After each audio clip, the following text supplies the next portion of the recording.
Beredar video viral kontingen Pesta Paduan Suara Gerejawi atau Pesparawi asal Maluku dijemput menggunakan truk Satuan Polisi Pamong Praja saat hendak pulang ke Kota Ambon.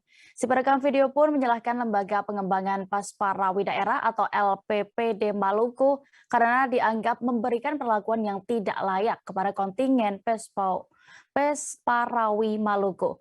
Untuk lebih detailnya dan juga fakta di lapangan terkait ini akan disampaikan rekan Dedi Aziz, reporter dari Tribun Ambon yang sudah bergabung. Silakan.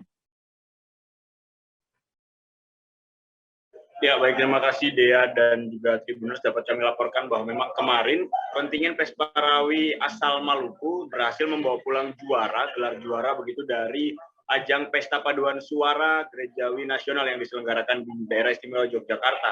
Nah, pada kepulangannya sendiri, tim Pesparawi Maluku atau kontingen Pesparawi Maluku ini mendapatkan perlakuan yang tidak layak begitu. Pasalnya ketika mereka berangkat, mereka diantarkan, mereka sampai di sana, kemudian ketika mereka balik, mereka dijemput dengan mobil truk Satpol PP, satu unit mobil truk Satpol PP, di mana yang awalnya dikira satu unit mobil truk Satpol PP itu dipakai untuk mengangkut barangnya seperti waktu keberangkatan, ternyata barang dan masing-masing musisi-musisi sebanyak 201 musisi tersebut harus menumpang di mobil truk Satpol PP. Tidak sampai di situ, ketika sampai di Ambon, tim atau kontingen Pesparawi asal Maluku ini kembali diterlantarkan oleh LPPD begitu, atau Lembaga Pengembangan Paduan Suara Gerejawi Maluku begitu. Mereka diterlantarkan tidak mendapat jemputan di Bandara Internasional Patimura begitu. Mereka sudah menunggu sekitar 2 jam dan hingga 2 jam begitu tidak ada penjemputan sama sekali.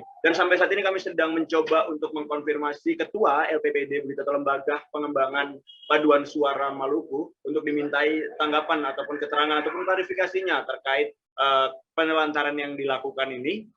Dan kami masih menunggu klarifikasi dari beliau, dan teman kita sudah menjadwalkan untuk bertemu untuk melakukan wawancara singkat begitu, Dea. Baik, terima kasih rekan Dedi Aziz untuk laporan Anda. Selamat kembali bertugas. Terima kasih sudah nonton. Jangan lupa like, subscribe, dan share ya.